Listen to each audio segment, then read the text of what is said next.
వాస్విని welcome back to my channel. ఏంటి రోజు special అనుకుంటున్నారా? Soya chunks vegetable pulao and వంకాయ మీల్ మేకర్ కర్రీ. టేస్ట్ చాలా బాగుంటుంది, కాంబినేషన్ కూడా సూపర్ ఉంటుంది. మీరు కూడా ట్రై చేయండి. ప్రాసెస్లోకి వెళ్ళిపోదాం. ముందుగా ప్యాన్ పెట్టుకుని మినిమం పోపు వేసుకుంటాం కదా, ఆవాలు జీలకర్ర వేసుకుని పోపు వేసుకుని అందులో కట్ చేసుకున్న 2 ఉల్లిపాయ ముక్కలు 4 పచ్చిమిరపకాయలు కూడా యాడ్ చేసేసుకుని కొంచెం ఉప్పు వేసుకొని తిప్పేసుకుందాం. ఉల్లిపాయలు కొంచెం లైట్గా టర్న్ అవుట్ అయిన తర్వాత దాంట్లో 1 స్పూన్ అల్లం వెల్లుల్లి పేస్ట్ కూడా వేసుకొని మంచిగా కలుపుకుందాం. అల్లం వెల్లుల్లి పేస్ట్ కూడా వేగిన తర్వాత మనం ఆల్రెడీ కట్ చేసి పెట్టుకున్న 1/2 కిలో వంకాయ ముక్కలను కూడా దీంట్లో యాడ్ చేసేసుకుందాం. వంకాయ ముక్కలను కూడా యాడ్ చేసుకుని మంచిగా ఒకసారి కలిపి మూత పెట్టేసుకుందాం. ఎవరైనా మన ఛానల్ని కొత్తగా చూస్తున్నట్టయితే మన ఛానల్ని సబ్స్క్రైబ్ చేసుకోండి. అండ్ ఈ రెసిపీ మీకు ఎలా నచ్చిందో కింద కామెంట్ చేయండి. అండ్ ఇంకా వంకాయ ముక్కలు వేగిపోయినాయి కదా, ఇంక ఇప్పుడు మనం మీల్ మేకర్ని కూడా యాడ్ చేసేసుకుందాం. మీల్ మేకర్ని కూడా యాడ్ చేసేసుకుని 1 నిమిషం మూత పెట్టుకుంటే మీల్ మేకర్లోకి మసాలా కూడా మంచిగా వెళ్తుంది అనమాట. అందుకని చెప్పి మూత పెట్టుకోండి ఒక 2 నిమిషాలు. మూత తీసుకుని అందులో కొంచెం పసుపు, కొంచెం ఉప్పు, కొంచెం కారం అన్నీ కూడా యాడ్ చేసుకోవాలి.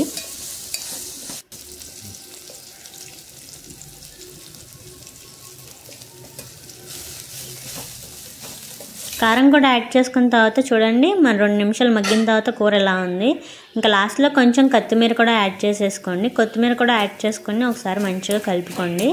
లాస్ట్లో దింపేసే ముందు గరం మసాలా కానీ ధనియాల పొడి కానీ వేసుకోండి. నేను ఇక్కడ జస్ట్ ఓన్లీ ధనియాల పొడి మాత్రం యూస్ చేస్తున్నాను. నేను యూస్ చేసేవన్నీ నార్మల్ మినిమం మసాలాలే, ఎక్కువ హై క్వాలిటీ మసాలాస్ ఏం నేను యూస్ చేయను. సో అందుకని చెప్పి ఇంకా ధనియాల పొడి కూడా వేసుకున్న తర్వాత కొంచెం 1 నిమిషం చూడండి, మంచిగా కూర అంతా ఇలా రెడీ అయింది కదా. ఇంకా అంతే, మన కూర అయిపోయింది. ఇంకా ఇప్పుడు మనం సోయా చంక్స్ వెజిటేబుల్ పలావ్ చూద్దాం. దానికోసమే ముందుగా 2 పొటాటోస్, 1 క్యారెట్, 1 టమాటో, ఒక చిన్న కాలీఫ్లవర్, కొంచెం ఆనియన్స్, పచ్చిమిర్చిని కట్ చేసుకుని పెట్టుకుందాం. ముందు ప్యాన్ పెట్టుకుని అందులోకి మినిమం మసాలా, బిర్యానీ మసాలాలు యాడ్ చేసేసుకుందాం.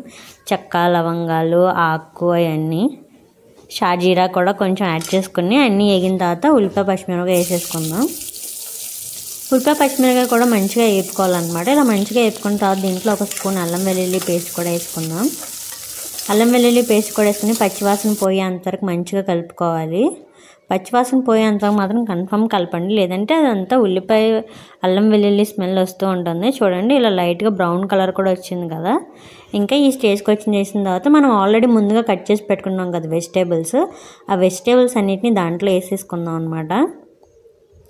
వెజిటేబుల్స్ అన్నిటిని ఎక్కువగా తినాలి, అంటే ప్రజెంట్ ఉన్న సిచ్యువేషన్స్లో వెజిటేబుల్స్ అన్నీ బాగా తినాలన్నమాట. హెల్త్కి కూడా చాలా మంచిది. మేమైతే కొంచెం వెజిటేబుల్స్ అవి కొంచెం గట్టిగానే తింటాంలే. ఆంధ్రాలో ఉంటే మాత్రం పక్క నాన్ వెజ్ తినేవాళ్ళం, బట్ ఇక్కడ వచ్చిన తర్వాత పూర్తిగా వెజిటేరియన్కి వెళ్ళిపోయాం. వీళ్ళు చేపలు చంపడం చూస్తే నిజంగా చచ్చిన చేప కూడా లెగ్స్ వచ్చి మరీ తన్నిద్దాం అన్నట్టు ఉంటుంది ఆ చేపను చంపే విధానం. అలాంటివి చూసిన తర్వాత నాకు చేపలు తినాలని ఇంట్రెస్టే పోయింది. ఇంకా చక్కగా ఉడికిపోయింది చూడండి. మన మరీ మెత్తగా ఉడకాల్సిన అవసరం లేదు, జస్ట్ ఒక 30% ఉడికితే చాలు. ఈ స్టేజ్కి వచ్చిన తర్వాత కొంచెం కొత్తిమీర, పుదీనా కూడా యాడ్ చేసేసుకుందాం. కొత్తిమీర, పుదీనా కూడా వేసుకొని ఒకసారి మంచిగా కలుపుకుందాం అన్నమాట. ఇప్పుడు కొంచెం ధనియాల పొడి, కొంచెం బిర్యానీ మసాలా యాడ్ చేసుకుంటున్నాను. ఇవన్నీ హోమ్ మేడ్ మసాలాసే. కొంచెం బిర్యానీ మసాలా కూడా యాడ్ చేసుకున్న తర్వాత ఒకసారి మంచిగా కలుపుకుందాం, మసాలా అంతా ముక్క పట్టేలాగా. ఇప్పుడు కొంచెం పెరుగును కూడా యాడ్ చేస్తున్నాం అన్నమాట. పెరుగు కూడా యాడ్ చేసుకుంటే టేస్ట్ చాలా బాగుంటుంది, అందుకని చెప్పి కొంచెం పెరుగును కూడా యాడ్ చేస్తున్నాను. పెరుగును కూడా యాడ్ చేసిన తర్వాత 1 నిమిషం ఉడికిన తర్వాత ఇప్పుడు ఇంకా మీల్ మేకర్ని యాడ్ చేసేస్తున్నాను అనమాట. ఇవి ఒక 2 గుప్పెళ్ళు మీల్ మేకరు.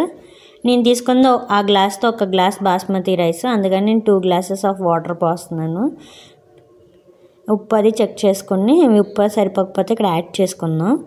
ఇంకా నాకైతే ఉప్పు అది సరిపోయింది. సో ఆల్రెడీ వాటర్ కూడా రోలింగ్ బాయిల్కి వచ్చేసింది కదా, ముందుగానే నానబెట్టుకున్నాను ఒక 2 అవర్స్ ముందు.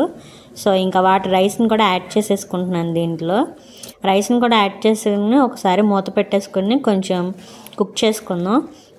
హాట్ వాటర్ పోసుకొని ఉడికించుకోండి, అప్పుడైతే రైస్ కూడా ఫాస్ట్గా ఉడికిపోతుంది. కరెక్ట్గా 10 నిమిషాల్లో రెడీ అయిపోతుంది మన బిర్యానీ కూడా. ఇంకా దింపేసే ముందుకు కొంచెం కొత్తిమీరని కూడా యాడ్ చేసేసుకొని ఒకసారి దింపేసుకోండి. కానీ ఇది బాస్మతి రైస్తో చేసింది కదా, అప్పటికప్పుడే కాకోకుండా ఒక 10 నిమిషాలు ఆగి తింటే మాత్రం టేస్ట్ ఎక్సలెంట్గా వస్తుంది. అండ్ ముక్క ఎక్కడ రైస్ కూడా అంటుకోకుండా పొడి పొడిలాడుతూ ఉంటుంది అన్నమాట. ఎక్కువ ఆయిల్స్ కూడా యూస్ చేయాల్సిన అవసరం ఏమీ లేదు, కానీ టేస్ట్ మాత్రం నిజంగా చాలా బాగుంటుంది. మీరు కూడా ఒకసారి తప్పకుండా ట్రై చేయండి. Meal maker biryani with meal maker వంకాయ కర్రీ కాంబినేషన్ అయితే చాలా బాగుంటుంది.